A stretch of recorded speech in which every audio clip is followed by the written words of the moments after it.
All right. Well, good afternoon, everybody. I hope everyone can hear me.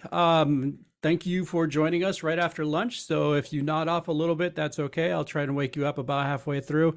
That way you still know what's going on. As always, we plan to record this and then post it later on our YouTube sites. We did two on fiscal year ends that I still haven't been able to post simply because due to the move and the fact that I was out of office for about a week and a half, I just did not have enough time to get it uploaded. So I apologize for that. I hope to have those up later this week, but those will be posted along with this one. If you're curious about why you're here today, or if you forgot, we are going to go through Infinite Visions, or I'm sorry, School ERP Pro security, kind of the basics as to how security is set up within the system, and what we would consider as best practices for those security. For those of you who don't know me, my name is Mike Martinez. I work at the Maricopa County School Superintendent's Office. I'll have a couple of my helpful financial system support staff members on. You can kind of see their pictures up here. We have Jeff Smith. Jeff, wave to him. And Andy De La Rosa. Andy, give him a wave. Thank you. All right. Without further ado, we will go ahead and get crack-a-lack in here. So give me a moment. Let me share my screen. And which one is it?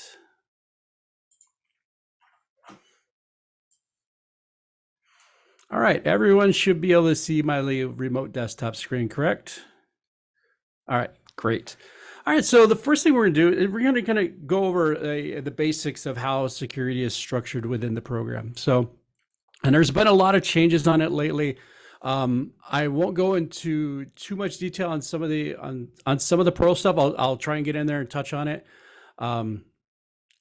towards the end, but I'm going to start off basically using the School ERP core app, or not core app, sorry, the School ERP desktop app. That is what Tyler is currently calling it. The application that used to be called Core or the Windows app, they're now calling it the desktop app. And I got to be honest with you, it'll probably be the desktop app until for another year, at which point they will decide to change the name and they will call it something else, because it's changed names like every year for the past 5 years. I've kind of lost track. So the way the system is kind of set up, it sits on, for most districts anyway, it will be based off your district's Active Directory, or if you use Google ID, or if you use Azure. Active Directory is a Windows built-in functionality that keeps track of all your logins. So when you go into your district office and you log into your computer and you're typing on the screen, or it asks for your username and password, that is your authentication against Active Directory for your school district, or whatever is functioning as Active Directory for your school district. The setup is relatively simple. Your IT staff maintains that. They create new records in there. It will have your first name, your last name, your phone number, your email address, anything that pertains to you as to what security rights that you have at your district will be in that application. School ERP Pro can piggyback off of that authentication. So you don't have to, we all have those sites where you go, I have like 1,000 passwords I need to remember. Fortunately, early on, School ERP Pro allowed the functionality where you can sync in that your username and password that you normally use for your school computer will sync in with that. And how that is done is actually going to be through Infinite Visions or School ERP Pro administration. It still actually shows up as Infinite Visions administration on mine. So I'm going to open this up. And if you're using Active Directory, it's going to automatically put your login information in here. So you can see it has my user ID and my password, which isn't really my password. And there's a little checkbox here. It says use directory authentication. So that tells me right there that it's syncing with the Active Directory that I have. If your district is hosted with our office, the Active Directory you have at your district is different than the Active Directory we have. So there is a disconnect there because we kind of maintain that separate.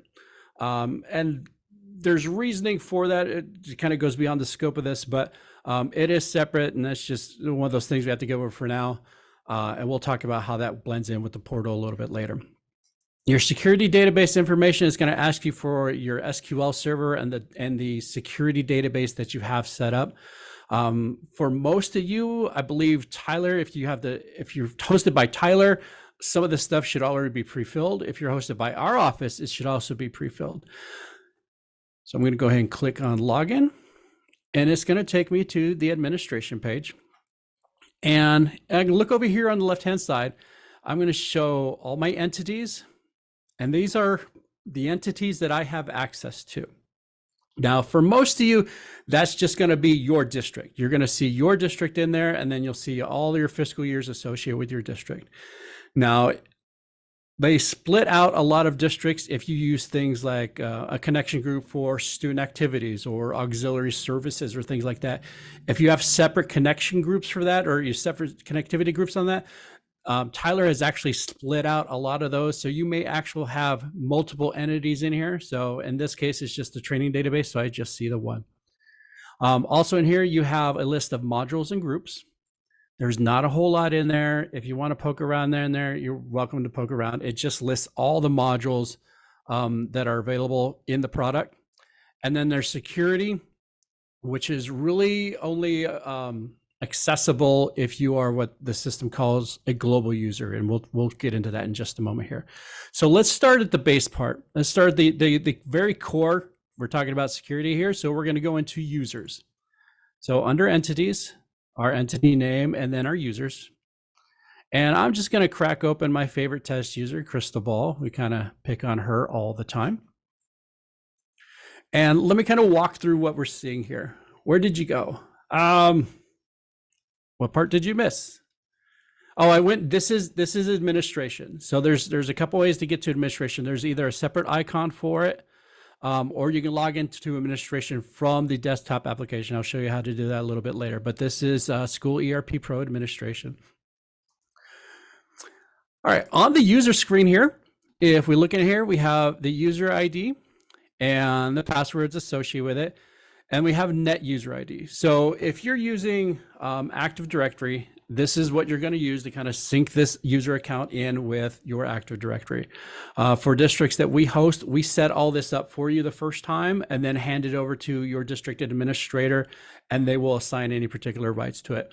But the net user ID is just for syncing those people with Active Directory, and it's only used for those people that have access to the desktop application, to School ERP to Pro desktop application. The user type, there's only, well, I guess there's 3 now, but consistently, it's really just 2 that you're really going to use when you get into here. You have an administrator and you have a user. The only difference between administrator and user is administrator has access to this application, to School ERP Pro Administration. That is it. That is the only thing that sets them apart from anything else. Other than that, everybody in here is going to be a user. We recommend that each district should have at least 2 administrators, and those administrators should be outside of the normal day-to-day functioning of the product, which means you don't want someone who is administrator who's also does vouchers. You don't have that does a lot of requisitions and things like that. You want them separate.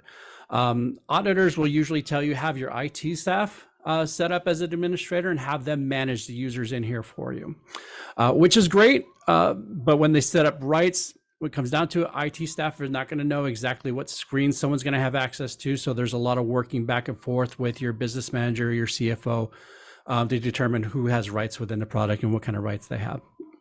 That is essentially it for that. Most everybody is going to be a user. Like I said, 2, maybe 3 administrators.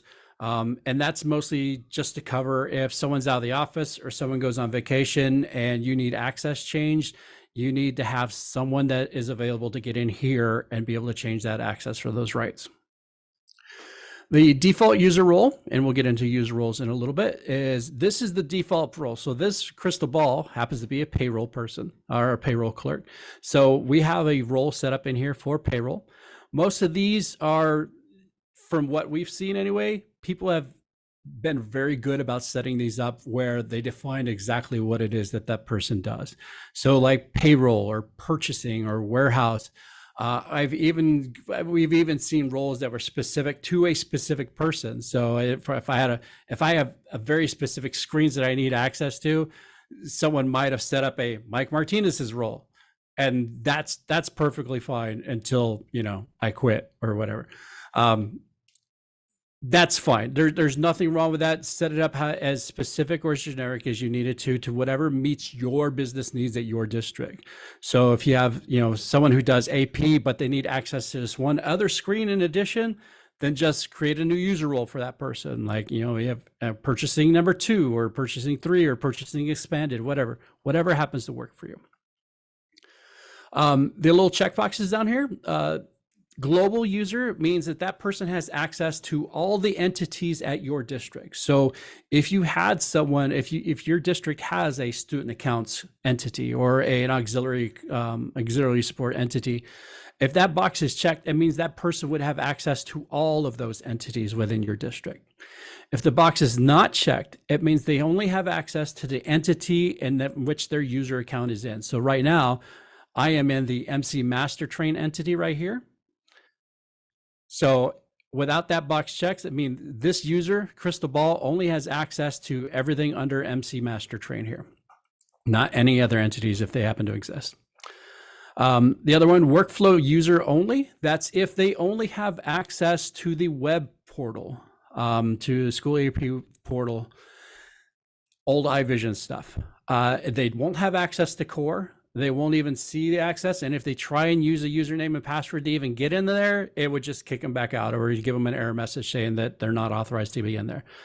So if you have someone who is just a workflow user, maybe you have a remote requisitioner or someone who just initiates EPARs offsite or at a school site, that might be a workflow only user. It means they don't need a core setup account, but it sets them up security wise so they have all the access they need to on a workflow. But it doesn't require a core account or a desktop application account for them to use. The save on Excel export, I've seen sometimes people will accidentally check this box. That's kind of I think that was kind of an old school thing happen because early on in the adoption of the program, Tyler was finding that some districts may have had Infinite Visions on their application server, but they didn't have a license to install Office on there. Or they had like a freebie version of Office, like maybe they were using Google Sheets at the time, or maybe using some other spreadsheet program. So what it did, anytime you export something out to Excel, right now it opens up in Excel for all of you. If that box is checked, that means instead of an export opening up in Excel, it actually drops a little save as dialog box up there that says save as Excel, and it gives you a location wherever you want to save your Excel file, and then you can open it up wherever you want it. So that's what that is used for. The county user is, surprisingly, being from Maricopa County, is not used for anybody in this state. It is only used right now for counties in California, and there's specific security set up for that. But for all of us, that's going to be unchecked for everybody. You can just leave that unchecked. User information. Now, if you are using the net user ID and you've linked them with Active Directory, it's going to bring all this stuff in for you. So the first name, last name, if you have the middle name in there, the email address, don't worry about the Tyler ID email, but the email address is important. The email address, when you are in the application or the web application or website, anytime the system sends an email, this is the first email address it looks for. It looks to see what the email address is in here. And then, so if you're sending a copy of a requisition or you're giving email alerts where someone says, you have PARs to approve, this is where it pulls that email address first. If it's wrong, it's going to send it to the wrong email address. So what we've kind of seen happen is if someone, what usually happens is probably the big one is someone gets married or someone gets divorced. Either way, somebody's name changes, right?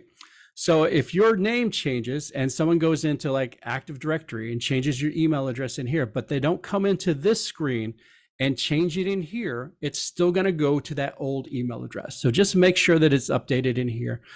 That's usually the biggest cause we find with people not getting their emails or the email going to the wrong address. It's always going to pull from administration first. If there's no email in administration, then it tries to look in the employee maintenance record and tries to pull an email out of here. But if there's any sort of email in here, that's what it's going to pull no matter what. The other tab on here is the entities tab.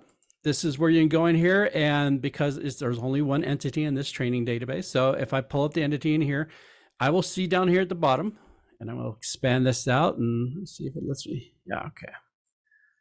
It will show me all of the fiscal years that are within this particular entity or this particular district. So right now, since this is a training database, I see fiscal year 23 and fiscal year 24. It will go all the way back for as many fiscal years as your district has. That doesn't mean you have to give this person access to all of those years. It just means that it is available if you wanted to give them access. How you manage that is over on the left-hand side, there's a little checkbox next to each fiscal year. If you have an employee that's starting in 24 and you don't want them to have access to 23, you can actually come in here, deselect fiscal year 23, and so that when they go to log in to the desktop app, or if they go in to log into the web portal, they will only have access to the fiscal years that you have selected here. I'm going to give them access. For a lot of people, I wouldn't recommend going back more than a couple years. Max, maybe 7. You can always go in and turn on that access again later, but the simpler you can make those choices for somebody out there, the better off you will be. So limit it however you can. Come in here and just deselect a lot of them. Unfortunately, there's no easy way to do that in the application. There's no easy way to say, you know what, we're done looking at fiscal year 2007, deselect 2007 from anybody. You can't really do that in here. You have to go in here and you'll have to deselect those 2007s for everybody. So I usually say, as a general, I like to go 5, maybe 7 years back. It usually hits most retention schedules on that. You can always open it up further than that. So it's really not too huge of a deal if you do that. The other option is also here, all the way on the right-hand side, is there's a little checkbox that says read only. So if you had someone that you want to give access to a connection group, but you don't want them to have the access to change anything in that connection group, you can turn on the read only flag here at the user level. And there's 2 levels of read only in here. There's read only at the connection group level, which means everybody in your district is read only. Nobody can get in there and change anything. And then there's read only at the user level, which means Jeff can get in here, but Andy can't, or Andy can't change anything. Jeff can change anything. That's how you can set that up here. We see a lot of these, when you have people that are working back and forth in multiple years at the same time, like maybe everybody else should be working in fiscal year 24, but we're going to come into the encumbrance period here. So your AP people might need to get in there. Your payroll people might need to go in there and update some stuff if you're still running some encumbrance payrolls. So your finance people are going to need to get in there and do some journal entries, but everyone else, lock them out. Go ahead and go in here and you can turn on read only for everybody that you don't want to have access to it. And there's 2 ways to do this. I'll show you that in just a second. The other thing in the screen that I want to kind of turn everybody on to is the user role. You notice there's a user role here on the account information. This is your default user role, which means when you log in, you are a payroll person, okay? If you want to get really nitpicky, really finicky, and it's entirely up to you and how your system is set up and what it is you're trying to do, but you can actually come in here and you can set a user role on a year-by-year basis. So maybe they're a payroll person now, but maybe last year they were, I don't know, an administrator, or they were a secretary or something like that. And you don't want them to have that expanded access in prior years. If you wanted to change that, you're welcome to change that in there. Obviously, it's one of those things that if you need it, it's there. For the most part, I would just kind of leave it alone and just set it to default. Because when it comes down to it, most people, when they're working at any employer, kind of work their way up that ladder, right? You don't typically lose access as you've been at an employer longer. Yet access pretty much goes up for most people. So if I was a payroll person in fiscal year 24 and I need to look up payroll information in fiscal year 22, I want to make sure I have access to all that stuff in there. And the user role sets that. So I would typically just leave that as default. Obviously, the caveat for that is if you have multiple connection group type entities where you have a student accounts connection group or you have an auxiliary accounts connection group, that's where you can go in there and you can nitpick saying, oh, well, if I was in student accounts, I want them to have this expanded access, or they might need to be able to print checks in there, but not for our normal district connection group. That is where that really comes into handy to do things like that. Are there any questions on this stuff so far? The edit users? Nope. Look good. There is the little chat box over in the right, or I'm sorry, it's for you guys, it's going to be at the bottom bar. You feel free to hit that chat. Andy and Jeff are kind of watching over that. So if they see anything, make sure to let me know. But I try and keep a side eye on it. So if you have any questions, make sure you drop it in chat and we'll try and answer it as those come up. Okay. I'm going to go ahead and cancel out of this user section here. And I am going to go into my connection groups. And I'm going to open up connection group 2324. And I'm going to just show you some edit access action items from this particular thing. On the screen here, what I want to look at is right here in the bottom where it says connection group options. I said earlier, there's two ways to make, there's two levels of read-only access. There's at the connection group level, and this is it. And then there's at the user group level. So if I hit this for read-only, that means nobody can go in there and change anything for that fiscal year.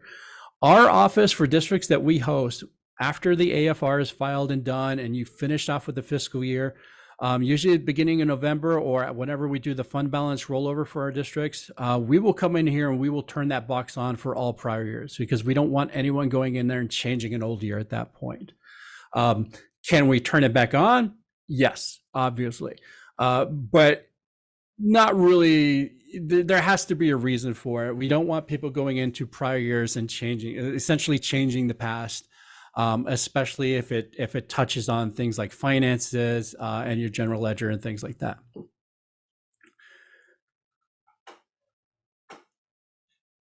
So asking about the new user type employee. So yes, I did see that. I believe that is specific for the portal setup. We'll kind of touch on that a little bit later. I honestly have to dig in a little bit more into that. I'm familiar with some of the settings on there, but I haven't seen anyone use it yet. So it might be very specific to a certain thing. So we'll take a look at the employee a little bit later, and we'll dig into that a little bit more. So going back to the connection group options. Read only, if you want to set the entire connection group as read only. There are also a couple action items up here. The ones that we use this time of year: grant all users access, remove entity user access, and edit user access. So what we typically do when we create the general ledger rollover and we create that new year fiscal year group, we will come in here and we will remove everybody's access to it because we don't want anyone logging into the new year until it's all set up. But after that's done and everything's set up and you've opened it up to everybody, you can actually come in here and there's an option to edit user access. And in here, you will see a list of all your users, all the roles they have on them. And what you can go ahead and do is you can turn off access at the connection group level for any particular set of users. So if you wanted to come in here and say, I was looking at fiscal year 2010, and I wanted to turn off access for them so they didn't have to see them in here, I can come in here, edit user access, and just remove these check marks here. Or I can come in here and go to actions and remove entity user access, and it removes that options from there. So that is the one way where you can kind of mass change those. The other options in here, I would not touch unless you are the ones doing your updates of the school ERP program. Do not touch anything else in here. Set system access, don't touch it. That's a nice, easy way to screw everything up at your district and lock everybody out. Send connection group back up to Tyler. They don't even use that anymore, so you can just ignore that. One of the things about this program you'll find is that once they put something in there, they will never take it out. So once upon a time, some of this stuff was useful. They just never got rid of it. It's still in there for most everything. Okay. Any questions on how the connection groups are set up? All right, cool. We'll look at one last thing in here. And I'm sorry, we'll look at a couple last things. even though it's kind of outside the scope, but we are in here. So your licensing, these are all the licenses that your district has or that your district has paid for. There's a license key associated with each one of these things. You have HR, the portal, payroll. If you have InfoLink, it's in here. All your licenses are in here. So if your district ever buys something new, they would instruct someone at your district to come in here and then just add a new license in here. It's really easy to do. Once you add in a new license though, that's when you're going to get into the user roles.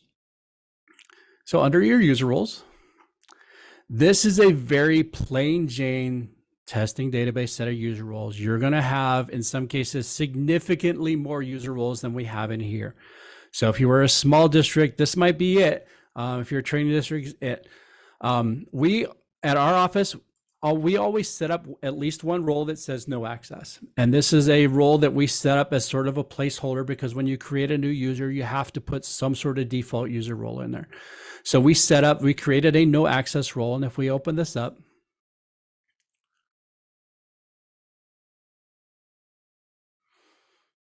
give it a second. All right. And no one's currently assigned to it, but in no access role, we just took access from anything. So they may be able to log in. Oh, this one's new. We're going to do no access on here. Don't worry, we'll go back. They may be able to get, they'll be able to get logged in, but they will have 0 menu items in there. So it will be the weirdest looking school ERP Pro screen you've ever seen. You'll be able to log in and there's nothing there.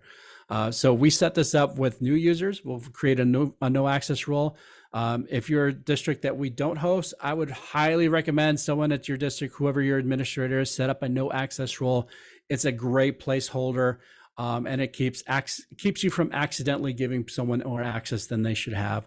It's useful for if you have employees that you are terminating, or it's useful for employees that you are onboarding. So just put a no access role in there.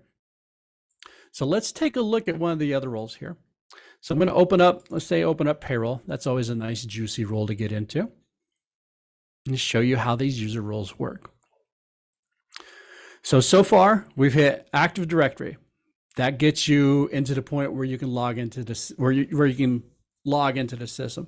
You have administration, the user account administration. That gets you to the point where you can see what connection groups you can log into. The third part of that is going to be your user role. So this will control what screens you can see once you are logged into those connection groups. So if I log into my user roles, I'll look in my user roles, it goes my edit user role, my name, description will tell me all the users. First of all, it'll tell me all the users that are currently assigned to this role. See my crystal ball and my test user is in here, which is everybody. But under module descriptions, restrictions, this is where all the magic happens. And this is where it's usually the hardest thing to set up. And for people that are relatively new or inexperienced in using administration, this is the part that always gets messed up. It's just part of the thing because, to be honest, it's a little wonky sometimes and it takes a little bit of getting used to. So let's kind of go through it a little bit. First of all, if I click down here, it shows me all what I would consider the major areas within a product. So if I go into payroll and I just kind of scroll down here a little bit, there it is. So I'm gonna go to payroll and I'm gonna hit the little plus sign next to it to expand this out. So under payroll, I can see employees, leave plans, deductions, and you can see it really kind of mimics the screens that you see within the menu of the core or the desktop application. I'm sorry, I'm so used to, they took a year to onboard me so I can call it core instead of just visions. And now they messed me up. So sorry, desktop application. As you drill in here, it kind of mimics all the screens that are available within the product. See employee maintenance, positions to pay, employee journals. And if you can see the little icon next to it, you see that it's a green arrow. So that means this person has essentially full access to this particular screen. If it's a yellow arrow, it means they have access to it, but not all screens with underneath that arrow. So in this case, this is all green for employees, which means they have everything under the employee group here, they have full access to. Yellow for deductions and benefits. So if I expand this out, I can see they have access to this, but they are missing some access in garnishment processing. And the way these are set up, you have the green arrow for full access, yellow arrow means Some are full access, some are not. The little red stop means they have no access. And if I right click on something here, I have three options here: full access, read-only access, and no access. So you will have lots of screens within the program that you want them to be able to get into, but maybe not necessarily change something. So for example, if you had an HR person or sorry, if your district has HR set up all the benefit stuff and then payroll sets up the positions, then maybe payroll has read-only access to benefits and HR has read-only access to positions. Depends on how you're set up. Same thing with finance. You definitely want your finance people to have access to things like account code input, to budget input, but maybe not access to change items in there. Maybe you don't want them stringing new accounts. So you want read-only access on account code input or read-only access in certain screens. It depends on what that person does in their job. And as a general rule, you want them set up with the minimal amount of access that they need in order to accomplish their job. But you also have to balance it with make sure that they have enough access to actually do their job in an efficient way possible without putting your district at risk. So while you may give someone access to, hey, they can go in there and they can see vouchers, maybe that person doesn't have access to post vouchers. Or if you're a small district, maybe it's not even an option. One person's just going to have access to everything. But then at that point, you have to work outside of the system and you'll have someone else saying, okay, well, I'm going to go through and secondary approve your voucher. I'm going to look at your voucher after you post it and things like that. So there's only so much that the system can do for you. But I guess, again, as a general rule, you set them up with as few access as possible. If you were on earlier, maybe you hear me talking to Jennifer a little bit that we're going to be tweaking some security settings on one of our sites. And I told her, I said, we're going to break something. I guarantee we're going to break something, because what we're going to do is we're going to tighten the screws as much as possible until someone screams, and then we back off a little bit. That is the idea that you have to use when you set this stuff up. You tighten that access down as much as you can until someone screams, and that's okay. Maybe we give you read-only access, or maybe we give you full access, depending on what it needs. You're really just kind of saving people from themselves is what it comes down to. Let me tell you, the biggest pain in the butt with setting up user roles is, as you will notice, you have a payroll in here and you have HR in here. Well, if you go into HR, you can see employees in here, but if you go into payroll, you can also see employees in here. It is not uncommon for screens to appear in multiple areas within all of these modules that they have defined in here. And typically anything that requires a separate license key will almost always have a separate section in here that you would need to enable. Like, for example, one that we ran across a lot when we were setting up garnishments a few years ago is, okay, well, we need to make sure we go into payroll and we go into deductions and we enable garnishments in here. Cool. So I'm going to click OK. And go back in here.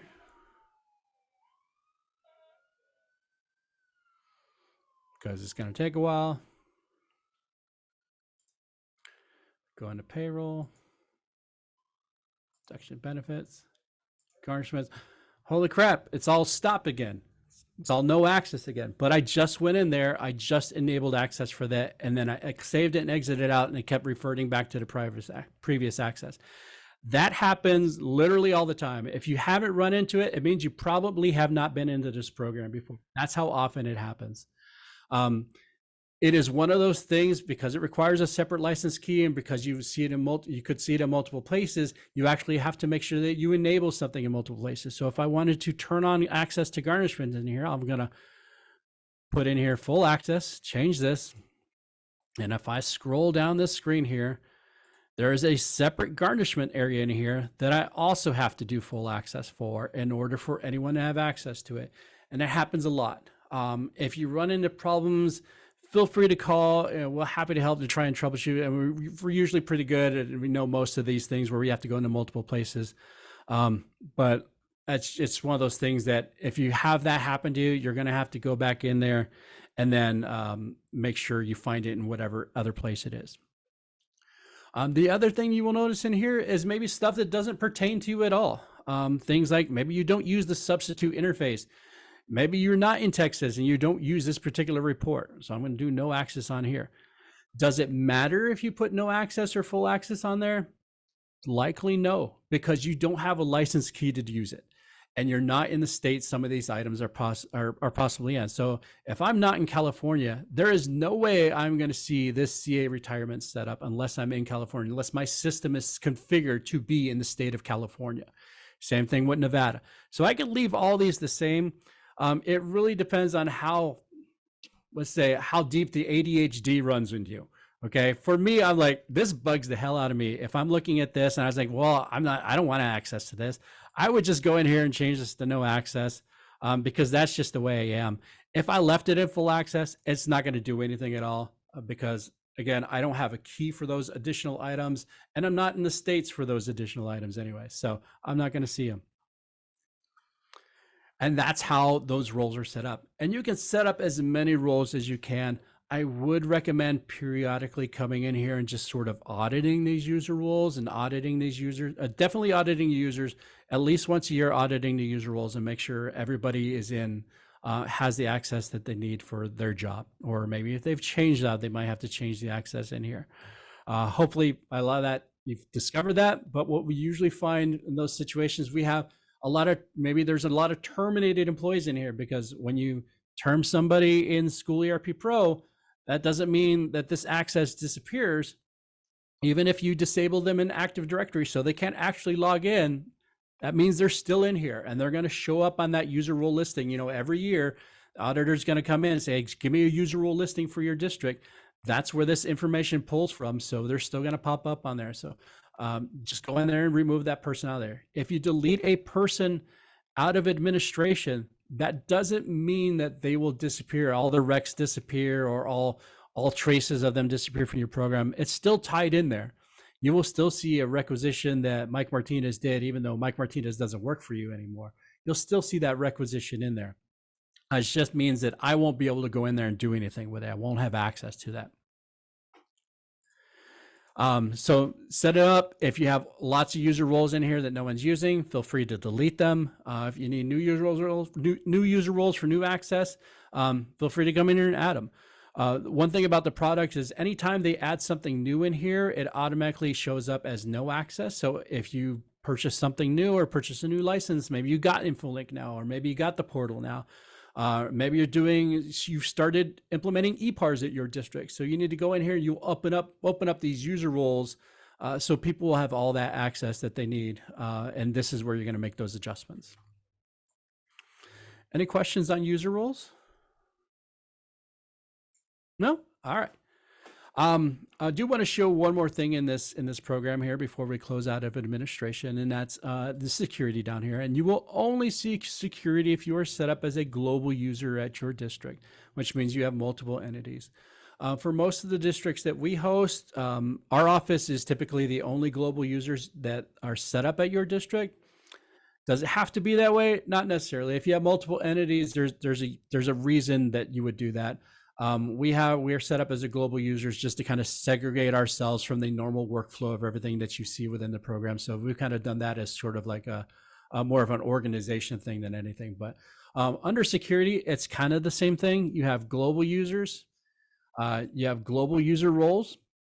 They don't have to be the same. They could be slightly different. It doesn't matter. We've kind of prefixed all of ours with MC for Maricopa County. So we are able to differentiate who has a Maricopa County role versus who does not. It helps. Again, that's an organization thing that we like to do.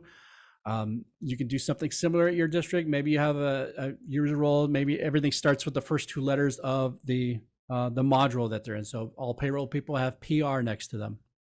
It's entirely up to you, whatever works for you guys. I usually recommend doing something so you have some sort of differentiation in there, but it's absolutely not required.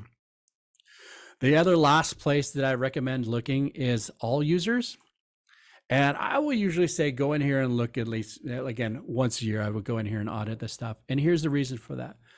All users will show all the users that are set up at your district. And what we have found in the past is if someone goes into a user's account, and I'm going to go into Crystal Ball here, And they go into entities and say, Cristobal no longer works with us. So I am going to remove her access to here. I'm going to remove her access to here. Click OK. You notice she immediately dropped off of here. So I'm like, oh, cool, she's gone. She's not gone. Her account is still in the system and it will still show up in certain areas. What you just did is you took away the access so that she will ever show up in this entity. But if you go into security and you have access to it and you go into all users, Cristobal is still here. She is still has an account at my district, and that's not what I wanted. So why I have removed her access from that entity, she still has an account at my district and a user role at my district. So either delete the user record entirely out of there, or put them in a no access role, but don't remove all the entities from us. So I'm going to go into Cristobal here and I'm saying, oops, that was a mistake. We're going to rehire her. I'll select the entity, click OK. Oh, I took away her role. So I gotta assign her a role. Now if I go back into here, now she shows back up within the entity. And I'm going to fix her role back to the payroll one that she had before. And because if you look in here and we didn't scroll down here, this actually shows all of the roles set up at your district. So you actually see the global roles that are set up in here, which is another reason why we put that MC in there to kind of differentiate. So no one should have, if you're hosted with us, no one should have an MC role associated. It should be just people from our office. So I'm going to go in here and select payroll in here, update that, click OK. And now she's back and everything's fine again. Any questions about this so far?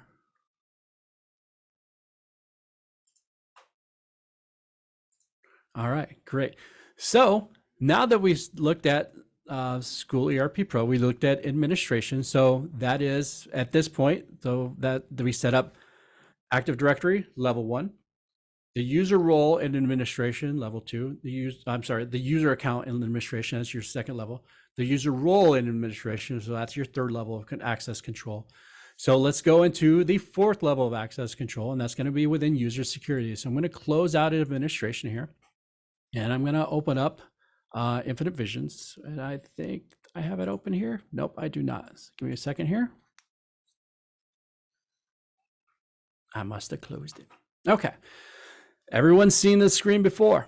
Desktop app. Now you know mode Active Directory. What does that mean? It means that it is integrated with Active Directory somewhere. Maybe it's at your district. Maybe it's the one that Tyler has set up.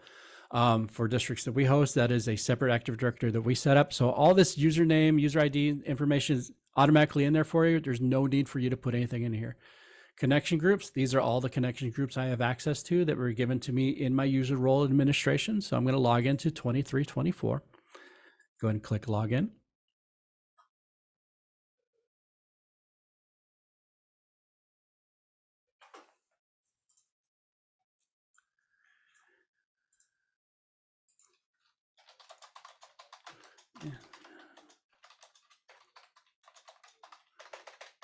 Give me just a second.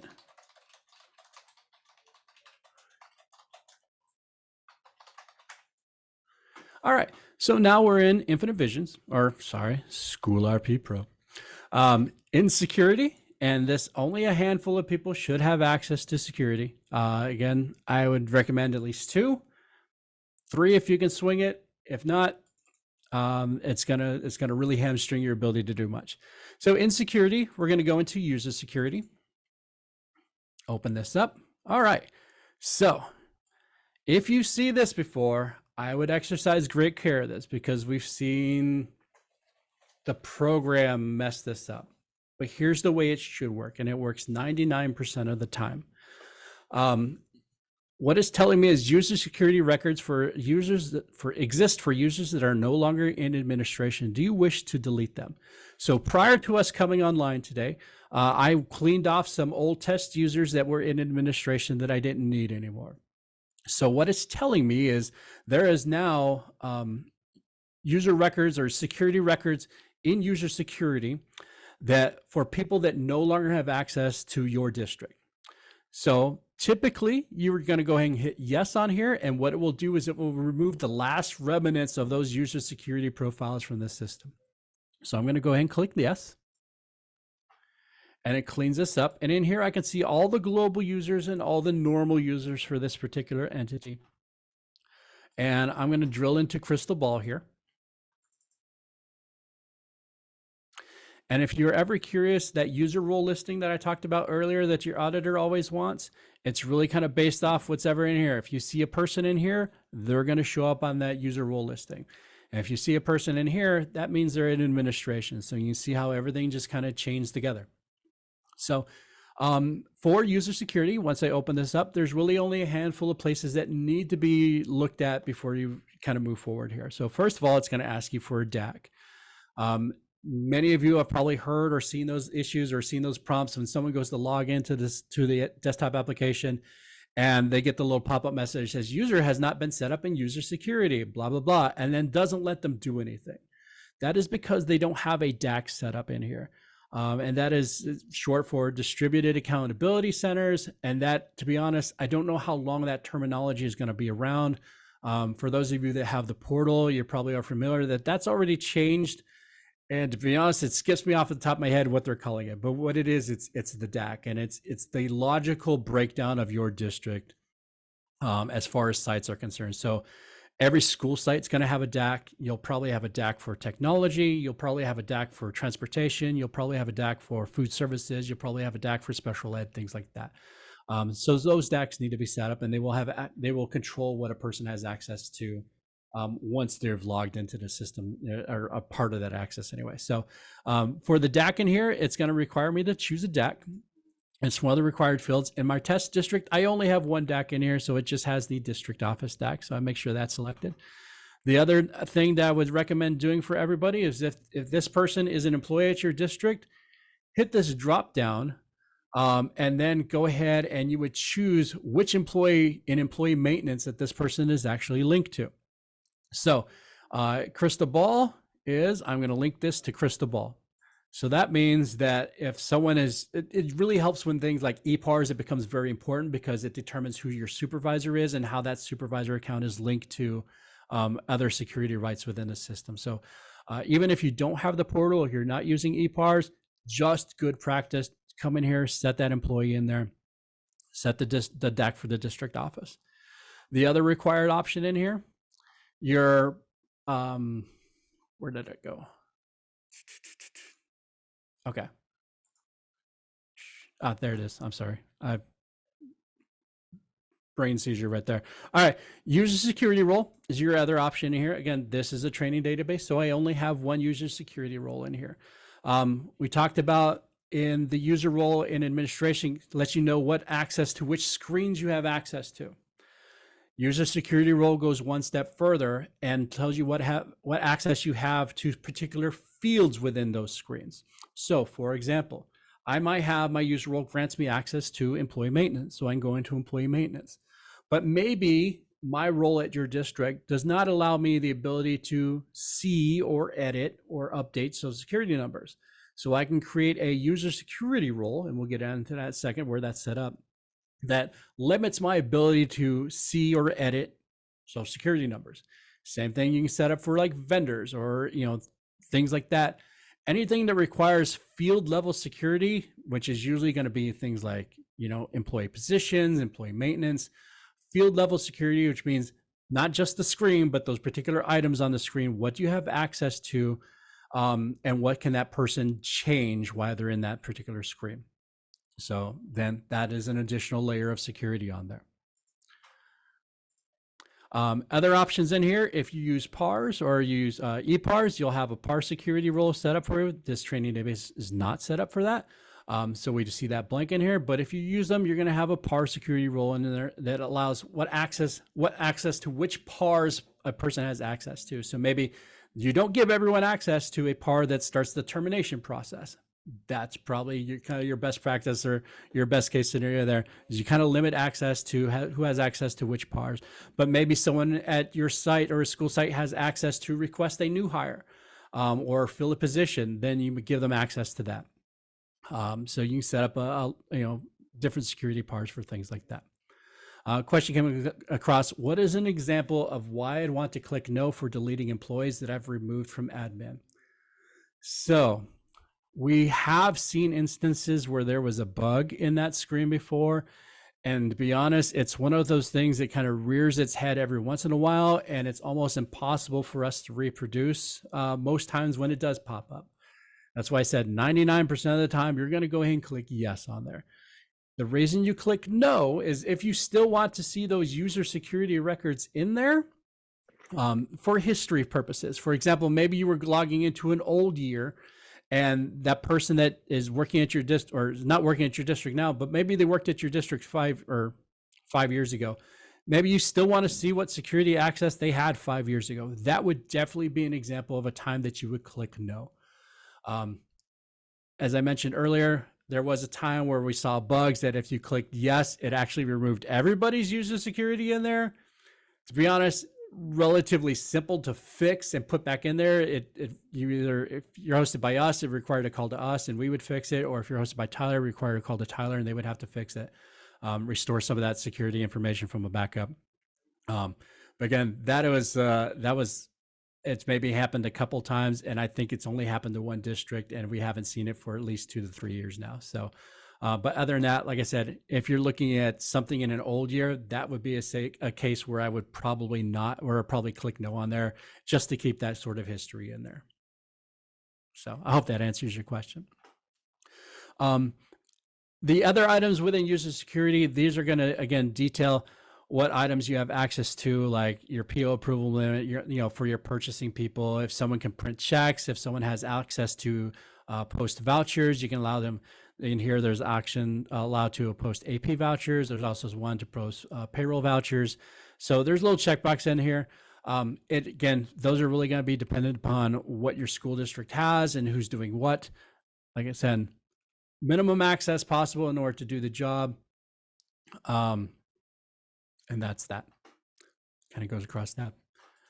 Any questions on this user security screen before I move on to the user security roles? Do you mind clarify if user will be deleted from that connection group or all connection groups? Okay, good question.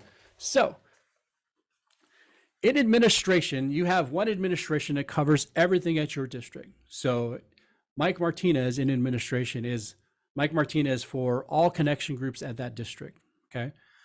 Within each connection group, it gets a little more detailed in here. So we come into user security. So it will only delete if you're deleting somebody out of user security in this fiscal year. So say I terminated and I removed my name from an administration, and I went in there and I came into this screen and I removed my name out of the screen, right? I clicked yes on there and it removes my user security record out of there. Does that remove my user security record for prior fiscal years? No, it does not. That information is still in there. So if I logged into 24 and I see Mike is gone, but if I logged into 23, it's going to give me that same prompt and ask me if I want to delete. I'll click no at that point, and I'll still see my name pop up in those things. Here's the thing, that thing is always going to come up. Every time I go into that screen for that fiscal year, user security is specific for each fiscal year at your district. Does that answer your question, Courtney? All right, cool.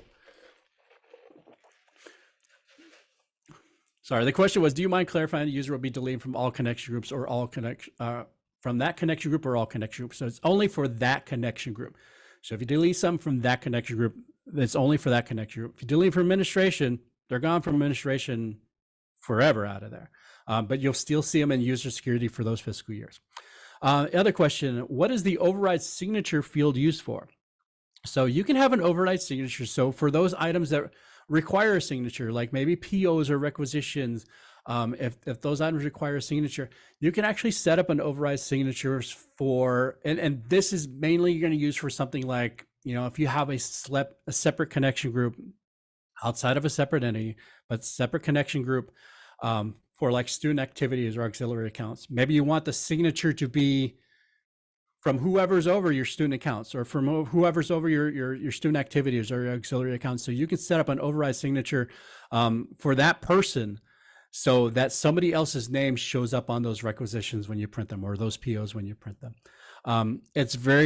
You have to have really a very specific use case as to why you're doing that. And you really kind of have to have things segmented out at your district for it to be really useful for you. For the most part, it's just the same generic signature for everybody. Just kind of leave that the way they are.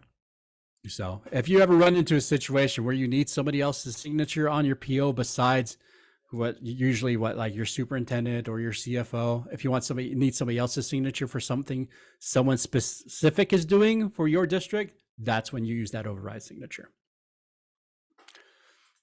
All right, good questions, good questions.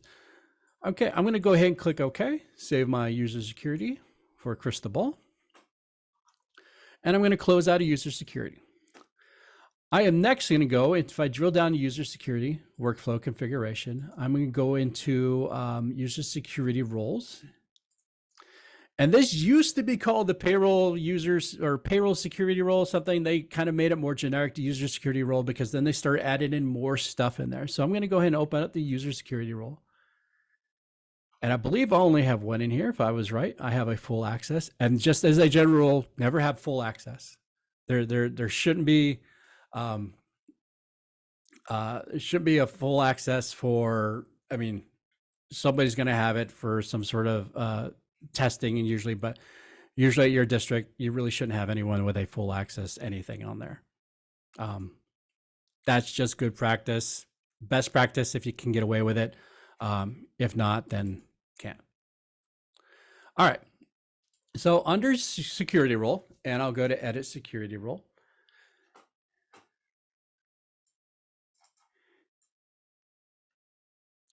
Yes, and Edna, thank you for that clarification there. So the override signature is the signature appears on the items are really going to be assigned to each DAC. And we'll look at DACs just a little bit. I know we're getting close to time here. We're going to go a couple minutes over, so we'll go and look in DACs really quick. But there's a signature that shows up on your requisitions and your POs that's going to show up on there. The override signature overrides that signature setting that's in the DAC. So I will show you that really quick. The edit user role or the edit user security role in here, once I come in here, you can see a whole bunch of things in here. If I hit the drop down here, I have three options. I have full access, view only, and no access. So the difference between the three, full access means I can go in there, I can change it. So the example I used earlier is social security numbers. If I can change social security numbers, I can go into employee info, I can change, or employee maintenance, and then go in there and I can change social security numbers. And that's probably a bad thing. Let me actually find the social security number. I think it's there, employee maintenance and social security. All right, so here's the option. So social security. So if I want full access, means I can go in there and I can change somebody's social security number. If I want them only to be able to see it but not change it, I can use view only. Because this one is specific and it's kind of weird, it allows you to view based on a mask. There's also a fourth option in here for view only with no mask, which means I can see the full unmasked social security number. So instead of XXXXXX and then the last four digits of social, I would see their whole actual social security number. I just won't be able to change it. And then there's no access. And the cool thing about no access is if someone has no access, that field just doesn't show up on their screen. If you didn't know better, you wouldn't even know it was there. It's just a blank spot in the screen. So depending on how much you have set to no access on here, it actually can make their employee maintenance screen or other screens look a little bit weird. But it's whatever you need to set up for your district. But here's where you'll go in field by field. And you'll define, does this person need access to this? Does this person need access to this? Can they get by with read only? Can they get by with, just view only or no access? That's what's going to determine, you have to determine based on what that person does at your district.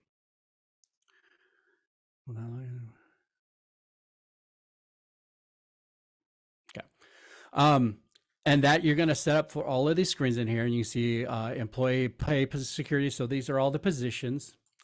Employee maintenance. So everything you see in employee maintenance, all the action items within employee maintenance, what they have action to when they hit the actions and the little drop down, what's going to show up on there. HR, what kind of documents that someone in HR has access to. We see people play around with these, especially if they're issuing contracts through the system. You have to make sure that you come in here and you add the new contract type in here for the new year. So they have all that information in there. Your contact types, if you have different contacts, if you're using them, And then a couple other areas, things purchasing and payables. And again, social security number appears in purchasing and payables thing as well. So someone will have to go in here and just kind of tighten the screws on what somebody has access to. There's always seems to be some new things added or tweaked in here. So if you find that you have access or you don't have access to something you may have had access before, or you see in the release notes, and everybody in here is reading the release notes, right? Whenever they come out, you're all reading the release notes. I know you all have your cameras off, but I can see you nodding through time and space right now that you're reading release notes every time a new version comes out. Go in there, read the release notes. If there's something you have access to, or you think you should have access to, someone's going to need to go in here and give it to you. So this is an area that could be edited, could be tweaked depending on whatever you have at your district. Any questions on user security rules? All right. I know we're getting towards the end of time here, and I want to be respectful. One of the big things, shut up, Andy. It's not my 50th birthday. One of the big things that we get asked a lot for when auditors show up, and I'll show you this last thing for the auditor's sake, is we always get asked for, hey, can we get a user role listing? How do we get a user role listing? Well, someone who has access at security or district will come into security, go into reports, and you're looking for the user role listing. And in user role listing, you're going to have your entity in here. So I'm going to check the training database. I will leave the user role blank. And there's two ways to do this. You're going to make sure that you include users, you include inactive users, and you include role detail. And depending on who your auditor is, they will either request an Excel export or they will request the PDF. Depends on how comfortable your auditor is and what they're actually going to do with this report. So if you just want the PDF, you'll click OK, and it will generate that 100-page report that you've probably seen before, and you will hand that over to your auditor, and they will come back and say, this person has too much access, or this person has, this person doesn't work there anymore, or who are all these county people in your system? We get those questions all the time. The other option is you can choose Create Grid, click OK, and it will do kind of the same thing. You just export that out to Excel, you send it over to your auditor, and they can do all that stuff for you. Either one works. There used to be once upon a time, districts, our districts anyway, were not able to run them themselves, but we made some changes a few years ago, so that is no longer the case. So if a district or an auditor ever asks you for user role detail, this is how you run it. Just come in here, set these settings, make sure you include the users, make sure you include the role detail, you click OK and run it, and then hand it over to your auditor, and then be done with it. Okay, let me see. We did have one clarification. So we talked about the employee user type in administration. We saw user and administrator, and then there was employee. So I'll just read exactly what we got here from reference. Thank you, Andy, for getting this worked up for me. It refers to sites that use their own Active Directory when assigning workflow only users. They will not log in through employee access. It functions the same as user, but takes a different path to log into the program.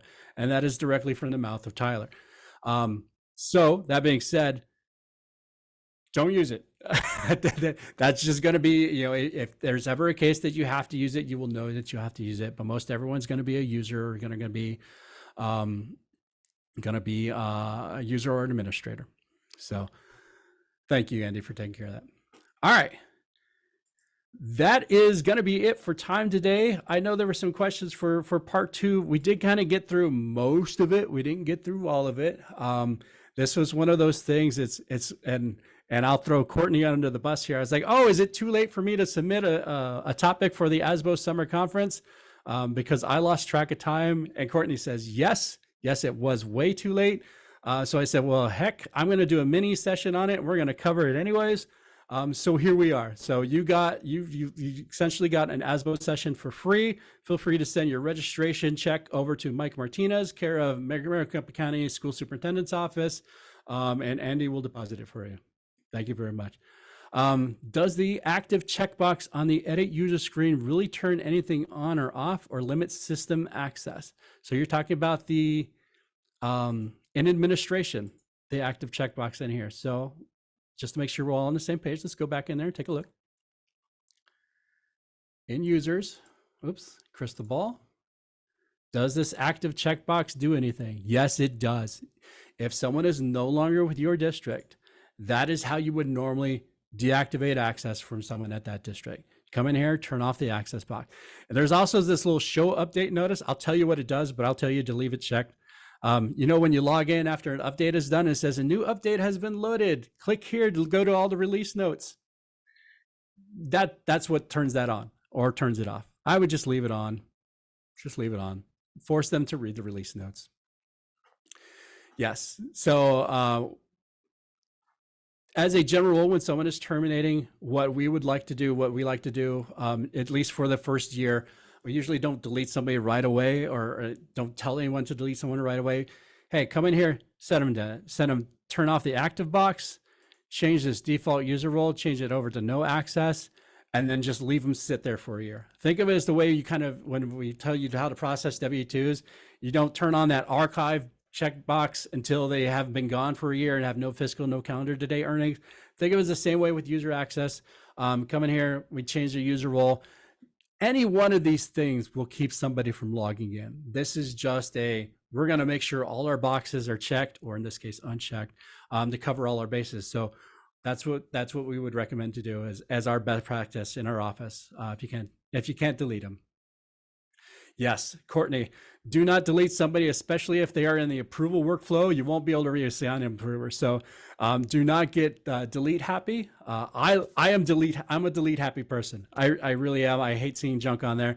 But if you have someone who is like a rec approver or an EPAR approver and you delete them out of administration, whatever rec or EPAR that was in their workflow, you can kiss that sucker goodbye, because you may never see that thing again. It's out there in the ether, and you're going to be on hold with Tyler while they tell you how, or they go into your system to tell you how to fix it. Do not delete them. I say deactivate them, change it to no access, wait a year, wait till they're cleaned up, make sure they're not in any approver role, make sure not any EPAR approvers before you remove somebody. It's always easier to reassign than it is to recreate. Thank you, Courtney. Great shout out there. Okay. That's it. That's all I got for you. Thank you, everybody, for joining in. I enjoyed doing another webinar. As Andy says, it actually really is my birthday today. So I plan on leaving probably about 5 minutes after we're done here and go start my celebrations. Thanks, everybody. I hope you have a great one. Have a great weekend. It is the fiscal year end next week. So good luck to everybody. I know there's a lot of people taking vacation time, so enjoy the peace and quiet if you can, or get a lot of work done. I wish you all the best of luck. If you have any questions, feel free to give us a call. We are always, as always, we are here to help for whatever you need. All right. Thanks, everybody. Bye.